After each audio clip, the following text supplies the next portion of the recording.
გააყალბა თუ არა რუსთავიორმა წინა საარჩევნო კვლევის შედეგები. შალვა რამიშვილის და თავისუფალი ზონის ყოფილი წევრის ბრალდება ტელეკომპანიას. 26% აი აქ რაც იყო ეთერში. ეს არის გააყალბა. 26 და მეორე დოკუმენტში ჩანს რომ ეს არის 12.5. რა მოხდა გორში ირაკლი ოქრუაშვილის ამომრჩეველთან შეხვედრაზე? თვითმკვლელების ვერსიები და დაშავებულების ჯანმრთელობის მდგომარეობა. ფეთულა გიულენის ძმა დაკავებულია, რა ვითარებაა თურქეთში? მოგესალმებით კიდევ ერთხელ ახალ ამბებს 12 საათზე მოამბის გუნდთან ერთად მე ლიზა ციკლაური გაგაცნობ.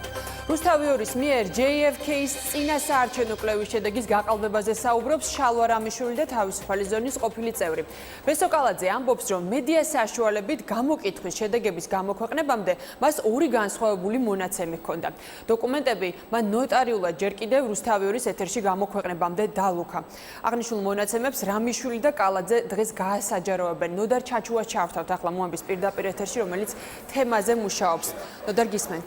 დიახ ლიზა, სულ ცოტა ხნის წინ უკვე გასაჯაროვდა ის მონაცემები, რომელიც თავად რამიშვილისა და ასევე ბესო კალაძის განცხადებით მათ ნოტარიუსთან მიიტანეს ჯერ კიდევ 28 რიცხვში, ანუ 4 დღით ადრე გამოქვეყნებამდე, ხოლო იმ მონაცემებში, რომელიც დღეს ნოტარიუსიდან ამოიღეს, არის ასეთი მონაცემები, ერთიან ნაციონალურ მოძრაობას გავრცელებულ JFK-ის მიერ გავრცელებულ მონაცემებში აქვს 26.0%, ხოლო რეალურად იმ დოკუმენტის მიხედვით, ანუ მეორე დოკუმენტის მიხედვით, რომელზეც ბესო კალაძე ამბობს, რომ ეს არის რეალური მონაცემები, ერთიან ნაციონალურ მოძრაობას აქვს 12.5%, ხოლო ქართული ოცნების მონაცემი უცვლელია 25.4%. ეს არის ის მონაცემები, რომელიც სულ ცოტა ხნის წინ გამოიტანეს ნოტარიუსიდან და რომელიც დალუქეს 28 რიცხვში, ჯერ კიდევ 4 დღით ადრე გამოქვეყნებამდე. როგორც შალვა რამიშვილი და ბესო კალაძე აცხადებენ, ეს მონაცემები მათ მიაწოდეს ერთიანი ნაციონალური მოძრაობიდან და ერთიან ნაციონალურ მოძრაობაში უკვე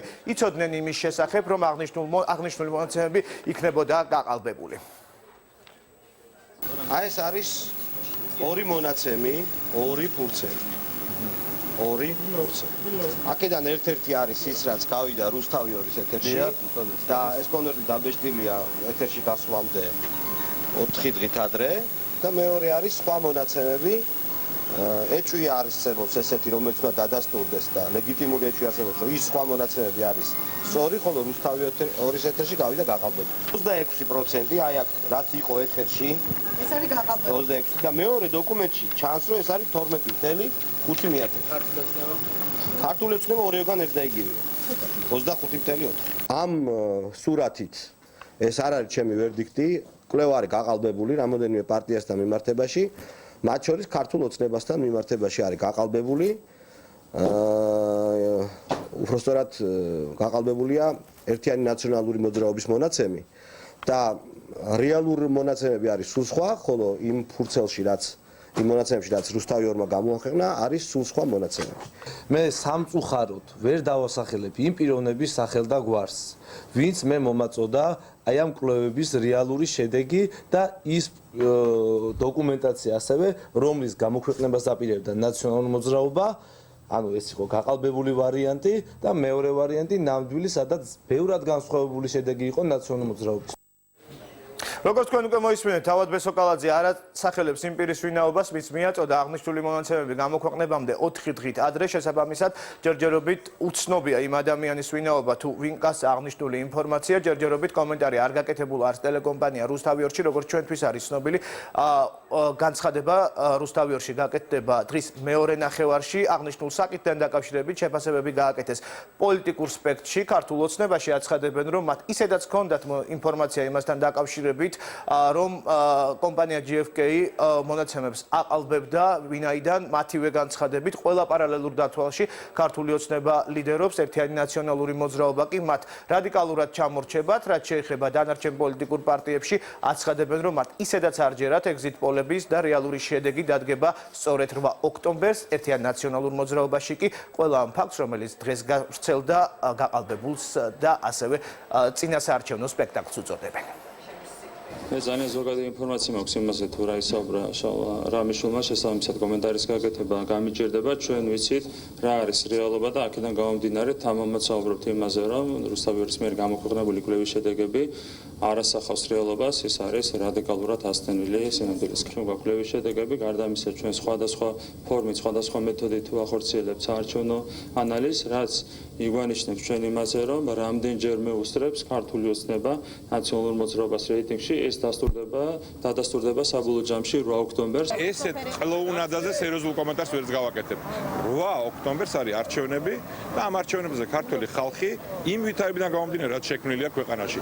იქიდან გამომდინარე, რაც გააკეთა ივანიშვილმა, როგორც დაწია უკან ქვეყანა და გადააგდო ხალხი და დღეს ვტიფრათ ეუბნება, რომ ყველაფერი კარგად არის და უბრალოდ ჩვენ ყველანი ბრმები ვართ და იქიდან გამომდინარე, რა კაფიო და ნათელი გეგმაც აქვს ნაციონალურ მოძრაობას, გააკეთებს არჩევნებს და ეს გაუგებრობა დამთავრდება რბილად რო თქვა, გაუგებრობა მშვიდობიანი არჩევნების გზით. ასეთ რამეს ვერც დავადასტურებ, ვერც გამოვრიცხა. მაგრამ მოახდენს თუ არა ეს გავლენას, რაღაც გავლენას მოახდენს. მაგრამ მე არ მგონია რომ დიდი გავლენა მოახდინოს ჩვენ საზოგადოებაში, იმდენად აქვს წყალის შემდგარი ნდობა აი ამ სოციოლოგიური გამოკითხვების მიმართ. კვლევებს მაინცა და მაინც არ ვენდობი. არ ვენდობი იმის გამოც რომ თქვა ორი სხვადასხვა კვლევა რომ იძლევა მრავალპროცენტიან განსხვავებულ შედეგს, მაშინ ჩნდება კითხვა რომელიმე სწორია თუ არც ერთი არ არის სწორი. რო გითხრათ რომ ეს ჩემთვის რაღაც სენსაციური ინფორმაცია არის, მეთქი თქვენ ხო ამას არ დაიჯერებთ, იმიტომ რომ ჩვენ თავისუფალი დემოკრატები ყოველთვის ვამბობდით რომ ჩვენ არ გვჯერა არც ერთი კვლევის. განსაკუთრებით რუსთავიორის მიერ ჩატარებული კვლევებისა. იმიტომ რომ ჩვენ ვატარებთ ჩვენ კვლევებს, 3 ამგვარი კვლევა გვაქვს ჩატარებული უკანასკნელი ფაქტიურად 3 თვის მანძილზე. იქ ბევრად უკეთესი შედეგები გვაქვს ჩვენ და ეს რა თქმა უნდა ოპტიმიზმის საფუძველს ჩვენ გვაძლევს ეს კვლევები, ჩვენი კვლევები ჩატარდა მთელი ქვეყნის მასშტაბით, ამიტომ ცოტა ღიმილის მომგვრელია ხოლმე ბატონი გაბუნიას მცდელობა რაღაც ფილოსოფიურ ჭრილში წარმოადგინოს სოციოლოგიური კვლევები.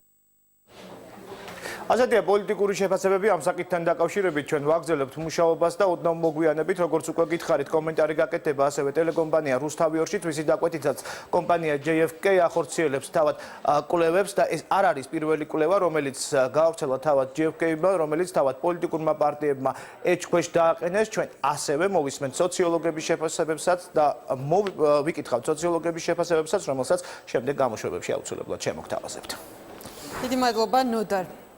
ქართული ოცნება რუსთავიორს სიცრუის ტირაჟირებაში ადანაშაულებს. ირაკლი კობახიძის განმარტებით ტელეკომპანია საზოგადოებას რამდენიმე დღის განმავლობაში ბიძინა ივანიშვილის სიტყვებს არასწორი ინტერპრეტაციით აწოდებდა. საუბარია ივანიშვილის მიერ ჟურნალისტებთან რეგიონალურ შეხვედრისას ნაციონალური მოძრაობის მხარდამჭერების სავარაუდო რაოდენობასთან დაკავშირებით გაკეთებულ განცხადებაზე.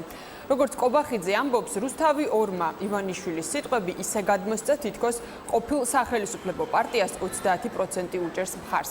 აღმასრულებელი მდივანი აღნიშნულ სიცრუეს უწოდებს და რუსთავი 2-ისგან ბოდიშის მოხდა სიტყვის.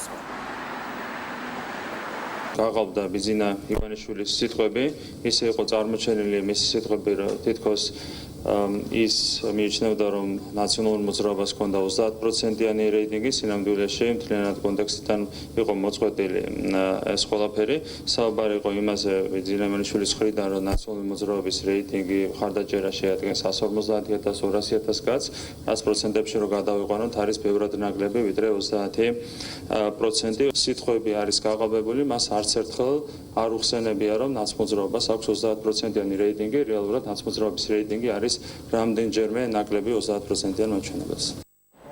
რა მოხდა გორში ირაკლი ოქრუაშვილის ამომრჩეველთან შეხვედრაზე და ინციდენტის რა ვერსიებზე საუბრობენ თვითმხილველები. გორში დაჭრილების ჯანმრთელობის მდგომარეობა ამ დროისთვის უკვე სტაბილურია. ინციდენტის დროს კობა კოშაძე და ბიძინა თომაშვილი დაშავდნენ. მათ ჩაუტარდათ გადაუდებელი ოპერაციების საქმეზე გამოძიება მიმდინარეობს. გორიდან ნინო ფისაძე დეტალებს მოგვიყვება.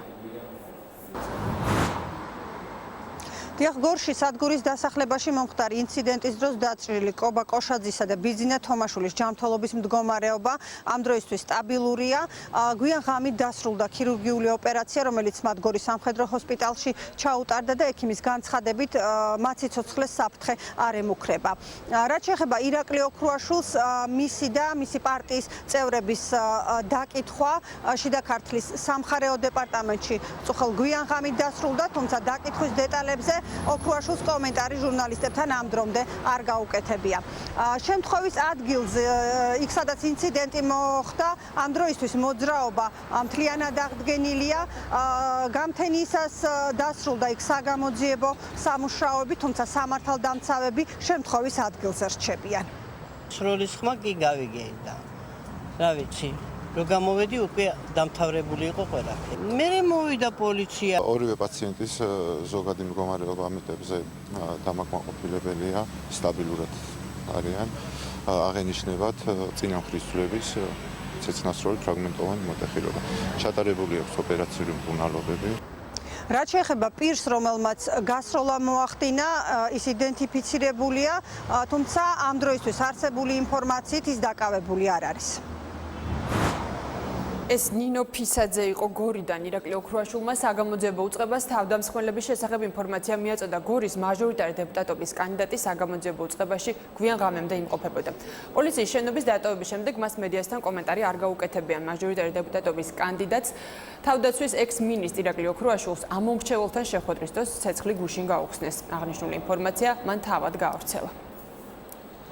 ერთ-ერთი კოორდინატორი ვინმე ედუარდ ნუცუბიძე დილიდან ცდილობდა ჩვენი სხვადასხვა შეხვედრის ჩაშლას. ბოლოს მეოთხე თუ მეხუთე შეხვედრაზე დაახლოებით ზუსტად აღარ მახსოვს. მან მოიყვანა ვინმე არაერთგზის ნასამართლევი ალექსანდრე ინდუაშვილი, რომელიც ცნობილი კრიმინალია გორში,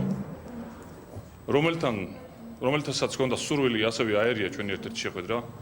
ჩემი დაცვის თანამშრომლებმა საკმაოდ კორექტულად, საკმაოდ დელიკატურად აუხსნეს მას ყველაფერი, რომ მას ეს არ გამოუვიდო და ბოლოს შეხლა-შემოხლის შედეგად მან ამოიღო იარაღი და რამდენიმე მიზანმიმართული გასროლა მოახდინა, როგორც ჩემს მიმართ, ასევე ჩემი დაცვის წევრების მიმართ. ბოლო კვირების განმავლობაში გორში შეინიშნებოდა, განსაკუთრებით შეინიშნებოდა ეგრეთ წოდებული ძველი ბიჭების საკმაო გააქტიურება საარჩევნო პროცესში.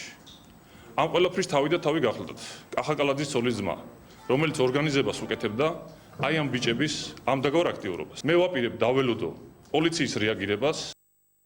ინციდენტთან კავშირს გამორიცხავენ ქართულ ოცნებაში. პარტიაში ირაკლი ოქრუაშვილის ბრალდებებს აბსურდულს უწოდებენ და განმარტავენ, რომ ის მომხდარის პოლიტიკურ ჭრილში გადატანას მიზანმიმართულად ცდილობს. ქართული ოცნების აღმასრულებელი მდივნის ირაკლი კობახიძის განმარტებით, ინციდენტში პარტიის არც ერთი აქტივისტი და არც ერთი ლიდერი არ მონაწილეობდა. ოპოზიცია მომხდარში პასუხისმგებლობას მმართველ გუნდს აკისრებს და შესაბამის უწყებებს საქმის დროულ გამოძიებას თხოვს. ეს არის იაფასიანების ცელობა, რომ პოლიტიკური კონტექსტში იქნას გადატანილი ის ინციდენტი, რომელიც რეალურად დაიწყო მარტივი შელაპარაკების საფუძველზე ოქრუაშვილს და მის მხარდამჭერებსა და გორის კონკრეტულ მოსახლეს შორის. სამწუხაროდ ოქრუაშვილი ხელოვნურად ცდილობს, რომ ამ ყველაფერს მისცეს პოლიტიკური სარჩელი. არანაირი კავშირი არც ქართულ ოცნებასთან და არც მის ლიდერებსთან, კონკრეტულ აქტივისტებთან ამ ინციდენტს არ ქონია. ნებისმიერი ინციდენტი ჭრილს აყენებს საარჩევნო პროცესს და ჩვენი ამოცანაა მომდევნო დღეების განმავლობაში მაქსიმალურად დავისხოთ თავი ასეთი ინციდენტებისგან. ჩვენ აქტიურად მუშაობთ პრევენციაზე და ამაში ჩართული ყავს საერთაშორისო დამკვირვებლები. ირაკლი ალასანია სამართალდამცველებს მიმართავს და გორში მომხდარი ინციდენტის დროულად გამოძიებას ითხოვს. თავისუფალი დემოკრატების ლიდერი პოლიტიკოსების პასუხისმგებლობაზე საუბრობს და მიაჩნია, რომ პოლიტიკური დებატები შეერაღებული დაპირისპირების გარეშე უნდა წარიმართოს.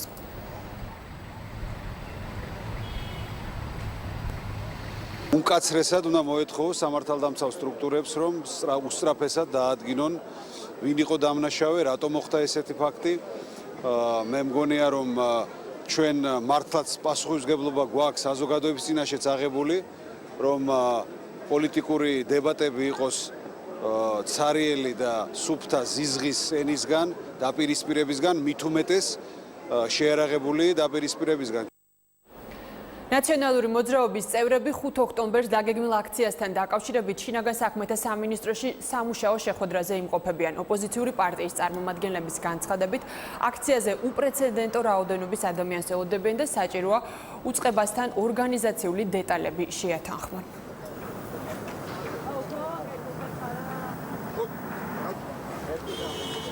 5 ოქტომბერს 20 საათზე ჩვენ გეგმავთ დასკვნით მასშტაბურ კამპანიურ შეხვედრას ვარდების მოედანზე, სადაც თავს მოიყრის უპრეცედენტო რაოდენობის ჩვენი მხარდაჭერი და ბუნებრივია ეს მოითხოვს ორგანიზაციული საკითხების შეთანხმება შინაგან საქმეთა სამინისტროსთან, რომ ყოველგვარი გაუგებრობა თავიდან იქნეს აცილებული და ჩვენ იმედი გვაქვს, რომ შინაგან საქმეთა სამინისტრო ითანაშრომლებს ჩვენთან. ეს იქნება ძალიან მრავალრიცხოვანი აქცია.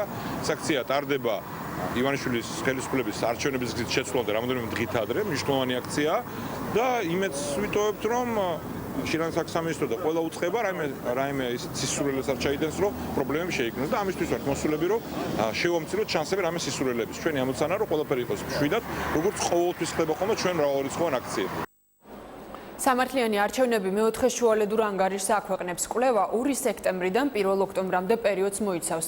ორგანიზაციის დამკვირვებლები საარჩევნო სუბიექტების მიერ გამართულ 700-მდე საჯარო შეხვედრას და აქტივობას დაესწრნენ. რა დარღვევები იკვეთება ბოლო მონაცემებით? მარიამ ცარელაშვილი პირდაპირ ეთერში გაგვეცნობს.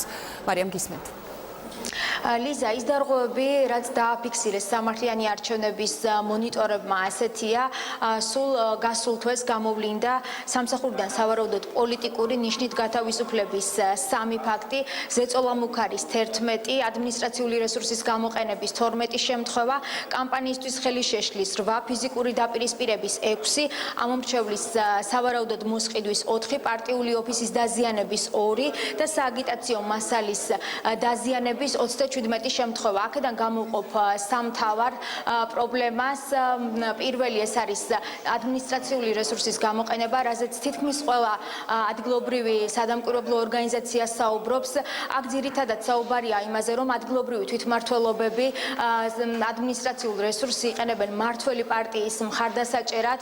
საუბარია იმაზე, რომ სამართლიანი არჩევნების ანგარიში საუბარია იმაზე, რომ მაგალითად აქ ხდება გამოყენება საჯარო დაწესებულებების, ასევე ხდება უფასოდ დაბეჭდვა და გავრცელება სააგიტაციო მასალის და ბიუჯეტით დაფინანსებულ ღონისძიებაზე ქართული ოცნების კანდიდატების აგიტაცია, ასევე სამართლიანი არჩევნები ადმინისტრაციული რესურსის გამოყენებად მიიჩნევს იმ ფაქტს, როდესაც რეგიონებში ამომრჩევლს დაეგზავნათ სარეკლამო SMS-ები იმ მუნიციპალიტეტში მიმდინარე თუ დასრულებული პროექტების შესახებ. კიდევ ერთი პრობლემა, რასაც სამართლიანი არჩევნების გამოყოფს, ეს არის ფარული მიყურადება, ფარული ვიდეო და აუდიო მასალის გავრცელება და ამ ანგარიში მოხვედრილია ერთ-ერთი ბოლო აუდიო ჩანაწერი, სადაც საუბრობენ მიხეილ სააკაშვილი და ნაციონალური მოძრაობის ლიდერები. სამართლიანი არჩევნები მოუწოდებს საგამოძიებო უწყებებს, რომ დაადგინონ პირველ რიგში ავთენტურობა ამ ჩანაწერების და მოხდეს თავად დანაშაულის გამოძიება. ასევე სამართლიანი არჩევნების ანგარიში ნათქვამია ის, რომ ბოლო ერთ თვეში გაიზარდა ფიზიკური დაპირისპირებების რიცხვი პოლიტიკურ ოპონენტებს შორის. ამ ფაქტებს თავად სამართლიანი არჩევნების წარმომადგენელი კომენტარში ჩამოთვლის. კონკრეტულ ფაქტებს მოგახსენებთ, პირველ რიგში ეს არის რა თქმა უნდა დიდი ნეძის ინციდენტი, რომლის შესახებაც გახდა 2 დღის წინ ცნობილი საზოგადოებისთვის. აქ მნიშვნელოვანი არის რა თქმა უნდა ამ ინციდენტის ეფექტური და დროული გამოძიება, მაგრამ მნიშვნელოვანი არის რომ პოლიტიკური პარტიების წარმომადგენლებმა ასევე თავისი საქმიანობით მაღალი პასუხისმგებლობით მოეკიდონ საკუთარ ქმედებებს, მათი განცხადებები არ იწვევდნენ რაიმე სახით ძალადობის გამართლებას. ასევე მნიშვნელოვანი ინციდენტი იყო თეთრი წყაროში, როდესაც ერთიანი ნაციონალური მოძრაობის აქტივისტი დაიჭრა. ამას გარდა ფიზიკური დაპირისპირების ფაქტებში მნიშვნელოვანი არის პირდაპირ ეთერში რამდენიმე დაპირისპირების შემთხვევა, რომელიც ყველა ვნახეთ. ეს არის წინასაარჩევნო მონიტორინგზე ბოლო ანგარიში, რომელიც წარუდგინა საზოგადოებას სამართლიანმა არჩევნებმა. არასამთავრობო ორგანიზაცია მოუწოდებს პოლიტიკურ სუბიექტებს მაქსიმალურად ხელი შეუწყონ იმას, რომ ბოლო ერთმა კვირამ არჩევნებამდე მშვიდობიანად ჩაიაროს. მადლობა მარიამ. სამართლიანი არჩევნების მეოთხე შუალედური ანგარიში მარიამ ცარელაშვილმა გაგვაცნო. ბექა ნაცვლიშვილი განათლების მინისტრ ალექსანდრე ჯეჯელავესთან ერთად პედაგოგებს შეხვდა. ქართული ოცნების ისნის მაჟორიტარობის კანდიდატმა მთავრობის მიერ განხორციელებულ ცვლილებებზე ისაუბრა. მასწავლებლებს საარჩევნო პროგრამა გააცნო და განათლების სისტემაში დაგეგმილ სიახლეებზე გაამახვილა ყურადღება. ვისაუბროთ იმ რეფორმებზე, რომელიც უკვე გატარდა, ამ რეფორმების შედეგებზე და შესაბამისად იმაზე თუ როგორ უნდა გამოსწორდეს ზოგადად როგორც სკოლებში განათლების დონე, ან აიწიოს განათლების დონე და ისე როგორ უნდა გამოსწორდეს პედაგოგების მდგომარეობა, რადგან მე მიმაჩნია, რომ შესაბამისად ყველა წარმოდგენილი პედაგოგი ადამიანი არის ნამდვილი გმირი, რადგან მათ სწორედ ამდენი ხნის განმავლობაში ენთუზიაზმის ხარჯზე მოიტანეს ის განათლება, ის ცოდნა, რომელიც თქვათ ჩვენს ახალგაზრდებს აქვს. ბაქოში ვიზიტის შემდეგ რომის პაპი იტალიაში გაემგზავრა. ბორძზე სხვადასხვა ქვეყნის ჟურნალისტებთან ერთად მოამბის გადამღები ჯგუფიც იმყოფებოდა.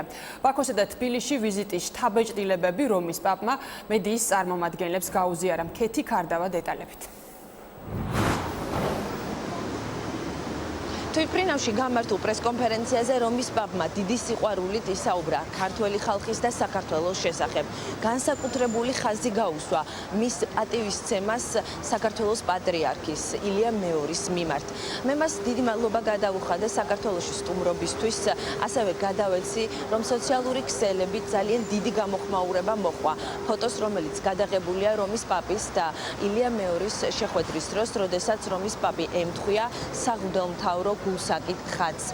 მას ვკითხე ილია მეორესთან შეხვედრის შემდეგ, პირადად გაცნობის შემდეგ, არის თუ არა შესაძლებლობა და გაჩნდა თუ არა უფრო დიდი შანსი იმის, რომ იყოს კონსტრუქციული დიალოგი ჩვენ ეკლესიებს შორის იმ დოგმატურ თავისებურებებზე და განსხვავებებზე, რომლებიც არსებობს და ზოგადად როგორ ხედავს ურთიერთობას მართლმადიდებლურ და კათოლიკურ ეკლესიებს შორის. მე დამხვდა ორი სიურპრიზი საქართველოში, ერთი თავად საქართველო. მე ვერასოდეს წარმოვიდგენდი ქრისტიანული რწმენით სავსე ასეთ ადგილს. ჩემი მეორე აღმოჩენა საქართველოს პატრიარქი იყო. ადამიანი უდიდესი და ძალიან ღრმა რწმენით. ის არის ღვთისკაცი. მე შემძრა პატრიარქის გაცნობამ და ეს გრძნობა მქონდა მასთან ყოველი შეხვედრისას. დავტოვე გრძნობით, რომ მე ვიპოვე ნამდვილი ღვთისკაცი, რაც შეეხება საკითხებს, რაც გვაშორებს და გვაერთიანებს. ვფიქრობ, რომ ჩემი საქმე არ არის დოქტრინებზე საუბარი. მოდით დაუტოვეთ ეს თეოლოგებს განსახილველად. თეოლოგებმა კარგად იციან და ორივე მხრიდან თეოლოგებმა უნდა შეისწავლონ, რაც ჩვენ უნდა გავაკეთოთ. ეს არის ერთმანეთისთვის ლოცვა, ეს არის ძალიან მნიშვნელოვანი ლოცვა. და მეორე, ერთობლივად ბევრი რამის გაკეთება. ამდენი ღარიბი ადამიანია. მოდით ერთად გავაკეთოთ ბევრი რამ ღარიბი ხალხისთვის, მათთვის, ვისაც ბევრი პრობლემა აქვს. ემიგრანტები, მოდით ერთად დავეხმაროთ, გავაკეთოთ ერთად ბევრი სხვებისთვის. ეს არის ეკუმენიზმის გზა, ეს არის მხოლოდ დოქტრინის გზა, გზა რომელიც გრძელია. მოდით უკვე ერთად სიარულით დავიწყოთ, სურვილით და ნებით ამის გაკეთებას შევძლებთ. ამის პარალელურად თეოლოგები გააგრძელებს შესწავლას და ერთმანეთთან საუბარს. საქართველო არის არაჩვეულებრივი ხალხი, არა მარტო ქრისტიანული მთელი არსით. ჩემმა კოლეგამ დაუსვა რომის პაპს კითხვა კონფლიქტებთან დაკავშირებით. რომის პაპმა გამოსვლის დროს ახსენა საქართველოს. მან თქვა, რომ საქართველოს აქვს კონფლიქტი რუსეთთან და ისევე როგორც ამ კონფლიქტის დროს ზოგადად ყველა კონფლიქტისას აუცილებელია კონსტრუქციული დიალოგი. ეს არის ერთადერთი გამოსავალი. მშვიდობა აშენებს, ომი კი ანგრევს. მომბის ეთერში ქეთი ქარდავა საუბრობდა საგანმანათლებლო პროექტ ეკვილიბრიუმის ფარგლებში კიდევ ერთი იდეა განხორციელდა. მჭიათურის მაღალმთიან სოფელ ხრეითის ბიბლიოთეკას ირაკლი ლოლაძის სახელი დაერქმევა. იდეის ავტორი ეროვნული ბიბლიოთეკის დირექტორი გიორგი კეკელიძეა. სოფლის პატარა ბიბლიოთეკაში, სადაც ახლა რემონტი მიმდინარეობს, წიგნების ერთი ნაწილი უკვე ჩაიტანეს. მალე ბიბლიოთეკა ახალი ლიტერატურით შეივსება. ირაკლი ლოლაძე ტელეკომპანია GDS-ის თანამშრომელი ხმის დეპარტამენტის უფროსი იყო. ის 28 წლის ასაკში მოულოდნელად გარდაიცვალა. ბიბლიოთეკის შენობის მოსაწესრიგებლად ეროვნულ ბიბლიოთეკას და ირაკლი ლოლაძის ოჯახს საკმარისი თანხა არ აქვს. დაინტერესებულ პირებს შესაძლებლობა აქვთ თანხა ჩარიცხონ ბიბლიოთეკის დასახმარებლად გახსნილ ანგარიშის ნომერზე, რომელსაც ახლა ეკრანზე ხედავთ. ეს არის ნაწილი იმ წიგნებისა, რომელიც ამ შემთხვევაში მოვაგროვეთ ირაკლის ბიბლიოთეკისთვის. უმეტესი ნაწილი ცხადია არის თბილისში და ველოდებით ბუნებრივია რემონტს და ასე შემდეგ. რაც შეეხება წიგნებს, დიდი ნაწილი მოგროვდა შემოწირულობებით, ბუნებრივია ბიბლიოთეკაში მოიტანეს და ძალიან დიდი ნაწილი მოაგროვეს მისმა თანამშრომლებმა. ამ ბიბლიოთეკაში იქნება ის უახლესი წიგნები და ის პროექტები და პროგრამები, რომლებიც პატარა მომავალ თაობას ექნება წტომა, ესე ვთქვათ, ინტერნეტთან და არა მარტო ბიბლიოთეკა, გეგმავთ და ფიქრობთ იმას, რომ აი ამ შენობაში გაიხსნას თუნდაც ის, რომ პატარა მინი, ესე ვთქვათ, კინოთეატრი. ჩვენს სკოლაში არის მართალია ბიბლიოთეკა, მაგრამ არ არის ახალი წიგნები და ამ ყველაფრით ჩვენ მოგვეცემა საშუალება გავეცნოთ მრავალფეროვან ლიტერატურას, როგორც ქართული მწერლების, ასევე უცხოელი მწერლებისა. მომბე 12 საათზე ამით დასრულებული აქვს. მადლობთ ყურადღებისთვის. ახალი ამბებით და უფრო ვრცელი გამოშვებით პირდაპირ ეთერში 16 საათზე დავბრუნებით დროებით. გემშვიდობებით.